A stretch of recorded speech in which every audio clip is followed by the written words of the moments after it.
చదవగలిగినటువంటి చదవచ్చు కాబట్టి మార్కు సువార్త 5వ అధ్యాయం 25 నుంచి 34 వచనాల వరకు ఎవరైనా చదవలేని వారు ఇక్కడికి వెళ్ళి సార్ నిల్చొని చదువు.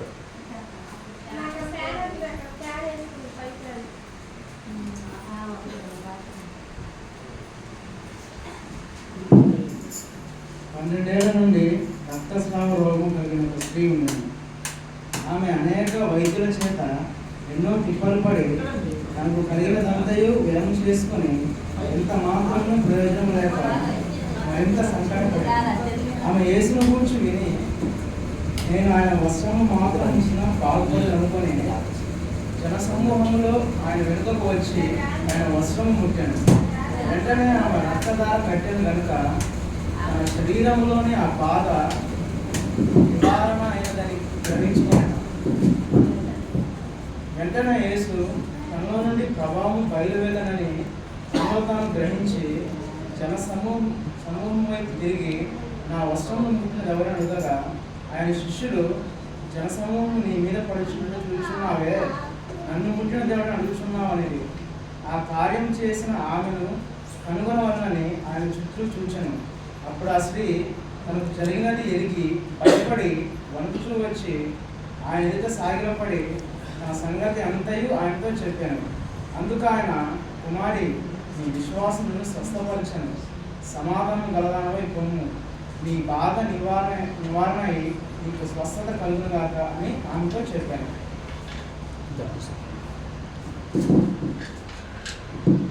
వాక్యం దేవుడి గురించి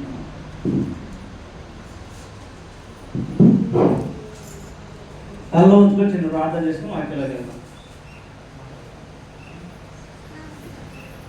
కళ్ళ ఉంచుకొని చిన్న ప్రార్థన చేసుకొని కళ్ళు మూసుకొని అందరూ ప్రేమగల తండ్రి, గొప్ప దేవ, మహోన్నతుడ, నీ ఘనమైన శ్రేష్టమైన నామానికి వందనాలు తెలియజేస్తున్నాం తండ్రి. అయ్యా ప్రభువా, ఈ పరిశుద్ధ ఆదివారం ప్రభువా మేమందరం కూడుకొని తండ్రి ప్రభువా నిన్ను స్తుతించడానికి ప్రభువా, నేను ఆరాధించడానికి ప్రభువా మాకు ఇచ్చినట్టు సమయాన్ని బట్టుకుని నీకు వందనాలు నాయన. పాటల ద్వారా మీరు బయటపరచబడింది నీకు వందనాలు నాయన ప్రభువా. అయ్యా ప్రభు, వాక్యాన్ని బోధిస్తున్నప్పుడు నాయన నా నోటికి మీరు తోడుగా ఉన్నాడు నాయన ప్రభువా. అయ్యా ప్రభు, నీ సన్నిధికి ఆశతో వచ్చిన బిడ్డలందరూ బట్టి నీకు వందనాలు ప్రభువా. అయ్యా ప్రభు, వారు ఏ ఉద్దేశంతో నీ సన్నిధికి వచ్చారు నాయన ప్రభువా, వారికి ఉన్నటువంటి ప్రతి అక్కర్లో ప్రభు మీరు తీర్చండి నాయన ప్రభువా. అయ్యా ప్రభు, వచ్చిన వారిని మీరు దర్శించండి అయినా, వారితో మాట్లాడండి ప్రభువా. అయ్యా ప్రభు, మీరు గొప్ప దేవుడు తండ్రి ప్రభువా, అద్భుతకరుడు అయినా, ఆశ్చర్యకరుడు అయినా ప్రభువా. నీ సన్నిధికి వచ్చిన బిడ్డలను ప్రభు జ్ఞాపకం చేసుకోండి ఆయన ప్రభువా. అయ్యా ప్రభు, నీ సన్నిధికి ఎంతో ఆశతో వచ్చాను నాయన ప్రభువా. అయ్యా ప్రభు, వచ్చిన వారిని జ్ఞాపకం చేసుకుని ఆయన ప్రభువా. వాక్యాన్ని బోధిస్తున్నప్పుడు ఆ నోటి మీరు తోడుగా ఉండండి ఆయన. అయోగ్యుల నన్ను కూడా జ్ఞాపకం చేసుకుని ఆయన ప్రభువా. అయ్యా ప్రభు, ఈ వాక్యాన్ని ఎంతమంది వింటున్నారో ప్రభువా, వారి హృదయంలో ఫలించినట్లు సహాయం చేయమని క్రీస్తునామములో అడుగుతున్నాం తండ్రి, ఆమేన్. అందరికి వందనాలండి. వాక్య భాగంలోకి వెళ్తున్నాం. ఈరోజు అంశం ఏంటంటే రక్తస్రావం కలిగినటువంటి స్త్రీ. అంశం ఏంటంటే రక్తస్రావం కలిగినటువంటి స్త్రీ. ఎంతమంది విన్నారండి ఈ వాక్యం? నిన్న వాళ్ళు ఒకసారి చేతులు పెట్టరా? అందరు విన్నారా? ఓకే. ఈ వాక్యం ఎంతమంది అయ్యగారులు చెప్పినా, ఎన్నిసార్లు ఈ వాక్యాన్ని చదివినా దాంట్లోనే పరిపూర్ణత అనేది ఇంకా వస్తూనే ఉంటుంది. సపోజ్ మీకు అర్థమయ్యే భాషలో చెప్పాలంటే, సీరియల్ ఒకసారి చూసినట్టుకో ఇంట్రెస్ట్ చూస్తారు, అవునా కదా? అదే సీరియల్ రెండోసారి వచ్చింది అనుకో, మన పోయిన వారం చూసేది కానీ కొద్దిగా ఇంట్రెస్ట్ తగ్గింది. అదే సీరియల్ 3వ వారం వచ్చింది అనుకో, చూస్తారా? చెప్పండి, చూడరు. కానీ దేవుని యొక్క వాక్యం అలా కాదు. నువ్వు చదివిన వాక్యాన్ని 100 సార్లు చదువు, మరలా ఆసక్తితో కనుక నువ్వు దేవుని సన్నిధిలో కనుక చదివినట్లయితే దాంట్లో నీకు ఎన్నో కొత్త కొత్త విషయాలు తెలుస్తా ఉంటాయి. అలానే ఇక వాక్యంలో అనేక సార్లు చెప్పుండొచ్చు, కానీ ప్రతిసారి దేవుడు ఆయా సందర్భాలను బట్టి ప్రత్యేకంగా వాక్యం ద్వారా మాట్లాడుతూ ఉంటాం. అలానే ఇక్కడ రక్తస్రావం కలిగినటువంటి ఒక స్త్రీ ఉన్నదాన్ని.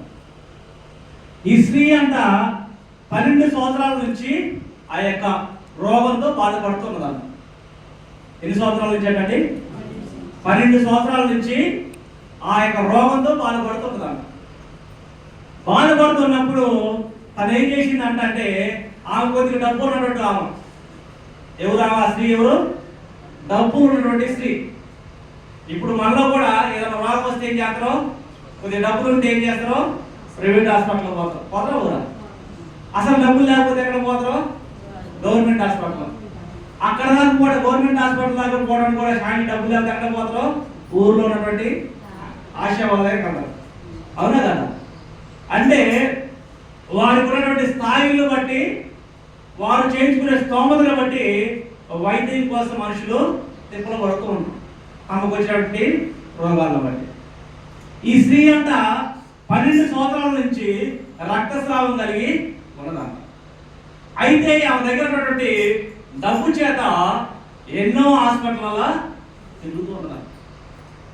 ఎన్నో హాస్పిటల్కి తిరుగుతూ ఉన్నదంట. తిరుగుతుందంట కానీ ఎక్కడికి వెళ్ళినా తన దగ్గర ఉన్న డబ్బులు అయిపోతాయంట కానీ ఆ యొక్క రోగం మాత్రం నయం కావట్లేదంట. రోగం మాత్రం నయం కావట్లేదంట. ఈరోజు ఉన్న మన మధ్య మనలో కూడా రకరకాల సమస్యలతో వచ్చి ఇక్కడికి. ఇప్పుడు ఏ కుటుంబాన్ని ఏ ఒక వ్యక్తి కలిగించినా ఎన్నో సమస్యలు ఉంటాయి. ఏదో అప్పుల సమస్యలు కావచ్చు, పొడుగు తాగుబోతుడు కావచ్చు, లేదా బిడ్డలు మాట్లాడకపోవడం కావచ్చు. రకరకాల సమస్యలతోటి ప్రతి మనిషి కూడా కొన్ని సమస్యల్లో వచ్చారు. ఈరోజు ఇక్కడ మందిరానికి వచ్చే వారికి సమస్యలు ఉన్నాయి, మందిరానికి రానటువంటి వారికి కూడా సమస్యలు ఉంటాయి. ఈ స్త్రీ అంట 12 సంవత్సరాల నుంచి రోగం కలిగి ఉన్నదంట. ఆ రోగాన్ని బట్టి తగ్గించుకోవడానికి తనకున్నటువంటి డబ్బును బట్టి అనేక మంది వైద్యుల దగ్గరికి వెళ్ళిందంట. వైద్యుల దగ్గరికి వెళ్ళడం మాత్రమే కాదు కానీ తన దగ్గర ఉన్నది పోయి అనేక హాస్పిటల్ తిరిగింది కానీ తన యొక్క రోగం మాత్రం నయం కావట్లేదు. మరి ఎలా అనుకున్న సమయంలో ఆ ప్రాంతంలో యేసు ప్రభు ఆ ప్రాంతం నుంచి వెళ్తున్నాడంట. ఎక్కడికి వెళ్తున్నాడండి?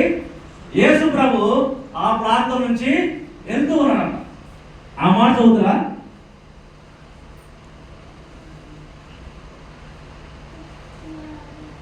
పన్నెండేళ్ల నుండి రక్తస్రావం కలిగిన ఒక స్త్రీ అనుకుంటున్నాం. ఆమె అనేక వైద్యుల చేత ఎన్నో తిప్పలు పడి తనకు కలిగినంత వ్యవహారం చేసుకుని ఎంత మాత్రం ప్రయోజనం లేక మరింత సంకటపడినో. ఆ సమయంలో ఆమె యేసుని గురించి విని ఏమందంట? ఆ సమయంలో ఏం చేసిందంట? యేసు ప్రభు గురించి అదంట.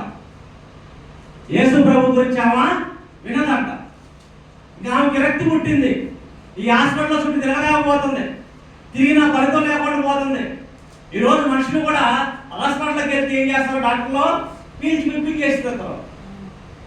వచ్చింది చిన్న రోగమే కానీ దానికి 10 రకాలు యాడ్ చేసి రకరకాలు కూడా యాడ్ చేసి బిల్లులు చేపలని చేస్తారు. అవునా కదా? అందులో చెప్పరు కానీ ఎక్కువ పర్సెంట్ అలానే జరుగుతుంది. ఆమెకి కలిగి ఉన్నదంతా కూడా ఎంతో డబ్బు పెట్టింది, ఎంతో పోగొట్టుకున్నది, ఎంతో మంది వైద్యుల చేత తిప్పలు పడదు కానీ తనకున్న రోగాన్ని మాత్రం నయం చేసుకోలేకపోయింది.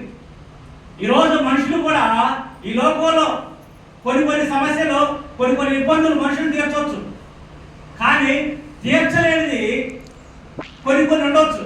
కానీ మనుషుల వల్ల ఇది కాకపోవచ్చు. కానీ నువ్వు దేవుని దగ్గరికి వచ్చినప్పుడు, దేవుని నమ్మినప్పుడు అది ఎంత పెద్ద సమస్య కావచ్చు, ఎంత పెద్ద అనారోగ్య సమస్య కావచ్చు, ఎంత పెద్ద అప్పుల సమస్య కావచ్చు, ఎటువంటి చెడు వ్యసనాలు కావచ్చు, ఎటువంటి బలహీనతలు కావచ్చు. కానీ ఆ బలహీనతలు ఉన్నప్పటికీ నువ్వు యేసుని కనుక విశ్వసించినట్లయితే, యేసు నా జీవితంలో మేలు చేస్తారని ఒక ఆశ కనుక నీలో ఉన్నట్లయితే దేవుడు కార్యం చేస్తాడు.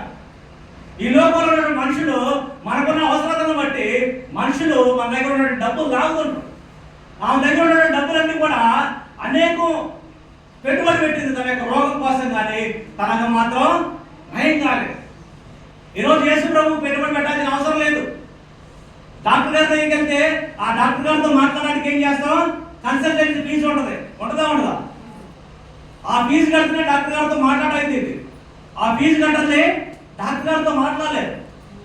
కానీ యేసు ప్రభువుకి ఎటువంటి ఫీజు అవసరం లేదు, ఎటువంటి రెఫరెన్స్ అవసరం లేదు, ఎమ్మెల్యే గారి రికమెండేషన్ అవసరం లేదు, సర్పంచ్ గారి రికమెండేషన్ అవసరం లేదు, ఏ ఒక్క రికమెండేషన్ అవసరం లేదు.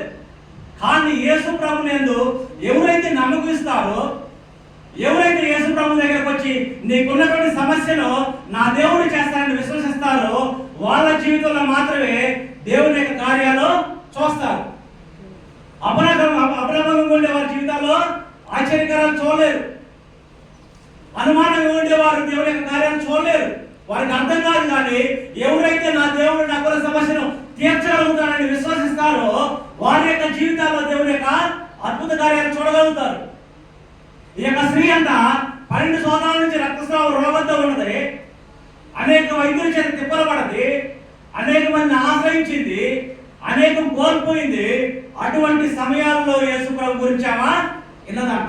అందరూ ఒకసారి అల్లు చేతురా హల్లెలూయా. నిద్రపోయిన అల్లు చేతురు ఒకసారి హల్లెలూయా. ఎవరో వాడలేదు, అర్థమవుతుంది, వాక్యం అర్థమవుతుందా? వాటికి అర్థమవుతున్నారు, ఒకసారి అల్లు చెప్పండి హల్లెలూయా. ఈరోజు మనుషులు కూడా ఎన్నో తిప్పలు పడతారు, ఎంతో ప్రయాసపడతారు, ఎంతో కష్టపడతారు. ఆదివారం కూడా పనులకు పోతారు, మందిరానికి రావట్లేదు, చర్చిలన్నీ ఖాళీలు అయిపోతున్నాయి. ఒకప్పుడు ఆదివారం వచ్చిందంటే ఎన్ని పనులు ఉన్నప్పటికీ దేవుని యొక్క మందిరానికి పరిగెత్తుకుంటూ వచ్చేవాళ్ళు. ఇప్పుడు ఎక్కడ చూసినా మందిరాల్లో మనుషులు కనబడట్లేదు, బిజీ లైఫ్ అయిపోయింది. కానీ ఎన్నో సమస్యలు ఉన్నప్పటికీ ఆ పనికి వెళ్తే వచ్చే డబ్బు కోసం వాళ్ళు పరిగెత్తూ ఉన్నారు.